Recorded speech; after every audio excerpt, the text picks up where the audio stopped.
आनंद वर्धन जी, आपका इस पूरे विषय पे आपने सुना, आपका क्या मत है? देखिए, मैं बिल्कुल स्पष्ट हूं कि मोदी जी को अगर मोदी जी माफी क्यों नहीं मांगेंगे, वो मैं 5-6 चीजें आपको बता दूं। ये घटना कब हुई? ये घटना पोस्ट गोधरा 3 मार्च 2002 को हुई।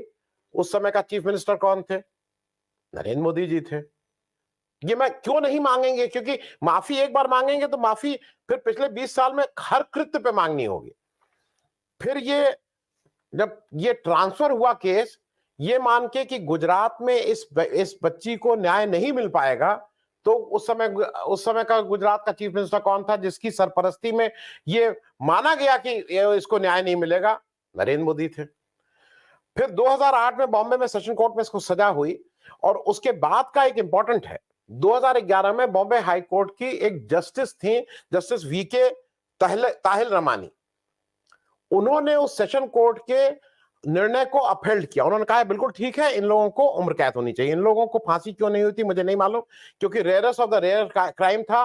जिस तरह से 3 महिलाओं के साथ गैंग रेप हुआ था, बच्ची को सिर्फ पटक के मारा गया था। खैर, 2011 में ये जो जस्टिस जिन्होंने ये अपहेल्ड किया था, जस्टिस वीके ताहिल रमानी, उनको सितंबर 2019 में रिजाइन करना पड़ा। और कहां से रिजाइन करना पड़ा? मद्रास हाई कोर्ट की चीफ जस्टिस थी। और जब मई 2019 में सरकार आई दोबारा, तो इनका ट्रांसफर मेघालय कर दिया गया। एक 100, मुझे एग्जैक्ट याद नहीं है, लेकिन 100 से ऊपर जजों वाली जो बेंच है, उससे एक बहुत छोटी जगह इनको भेजा गया। इन्होंने रिजाइन करने की इन्होंने अपनी पेशकश की कि भाई ये नहीं ठीक है। इनके ऊपर क्या क्या आरोप लगाए गए मैं उसको दोहरा नहीं रहा हूं। उस समय देश का प्रधानमंत्री कौन थे? नरेंद्र मोदी थे। और ये याद रखने वाली सितंबर 2019 की बात है। अब इसके बाद का मामला भी आ जाइए और वो चीजें क्लियर करिए। जब ये राधेश्याम शाह जी, जो इसका एक आरोपी है 11 में से एक, वो जब गुजरात हाईकोर्ट जाता है और कहता है कि हमें इसमें सजा माफी कर दीजिए, तो गुजरात हाईकोर्ट ने स्पष्ट कहा कि ये हमारा जुरिस्डिक्शन नहीं है, ये जुरिस्डिक्शन है महाराष्ट्र हाईकोर्ट का, क्योंकि ट्रायल वहीं हुआ था और सजा वहीं दी गई थी, सेंटेंस वहीं दिया गया था। ये महाराष्ट्र, ये वहां पे कहा गया। राधेश्याम, अब आगे का इंपॉर्टेंट है, राधेश्याम शाह सुप्रीम कोर्ट आते हैं।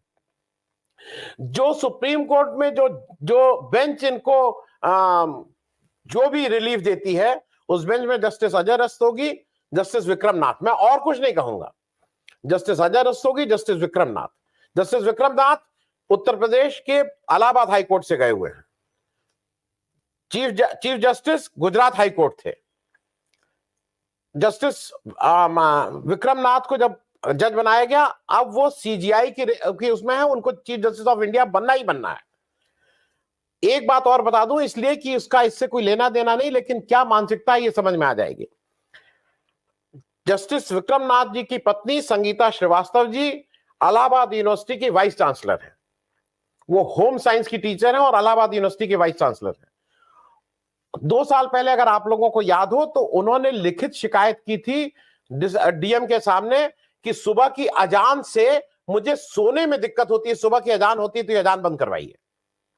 ये उनके हस्बैंड जस्टिस विक्रम नाथ हैं, जिन्होंने ये कहा कि नहीं, ये गुजरात सरकार के जुरिस्डिक्शन में आता है, गुजरात सरकार इसको कर सकती है, क्योंकि जब ट्रांसफर किया गया था तो वो एक्सेप्शनल केस था और इसको वापस भेज दिया जाता है गुजरात सरकार।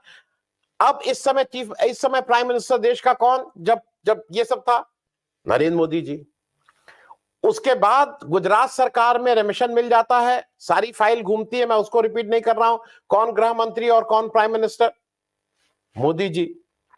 गुजरात सरकार के चीफ मिनिस्टर जिसकी सरपरस्ती में छोड़े गए, उसके बाद इनका जिस तरह से भव्य स्वागत हुआ, वो सब मोदी जी के खास लोग। अटॉर्नी जनरल जो आके इनकी बहस की है, कहां के और किसके खास आदमी? मोदी जी। अब मैं ये बातें इसलिए कह रहा हूं कि अगर मोदी जी को कहीं पे भी शर्म करने, आप कह रहे हैं कि माफी मांगने का था, इतने वो थे, ये इंसान, ये हैवानियत का काम हुआ था भाई।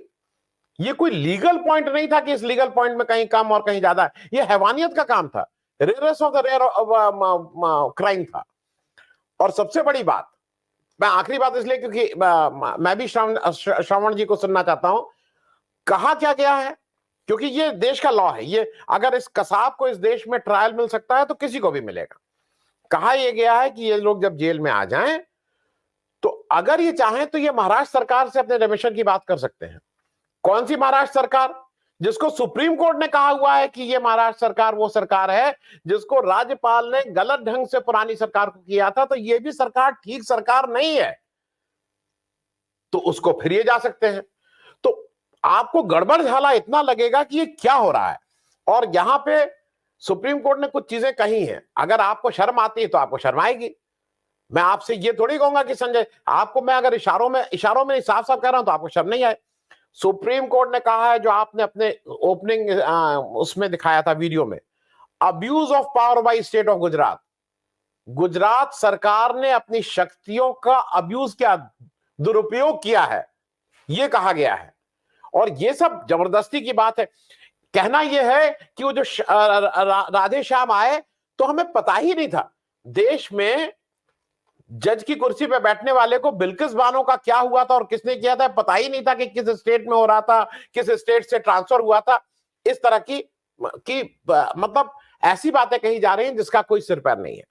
मुझे यह लगता है कि मोदी जी को जो जैसा ठक्कर साहब ने कहा, दूर दूर तक कहीं से भी ये आपका ये शीर्षक ही गलत कि मोदी जी इसमें क्यों माफी मांगेंगे। माफी हम और आप मांगे, कल के दिन हो सकता है हमको आपको माफी मांगने पड़े कि हिम्मत कैसे हुई इस पर चर्चा करने की, तो उसके लिए तैयार रहिएगा। माफी मोदी जी नहीं मांगते हैं। मुझे इतना ही कहना था संजय जी। बिल्कुल ठीक बात है, मोदी जी माफी नहीं मांगते, ये बिल्कुल तय है।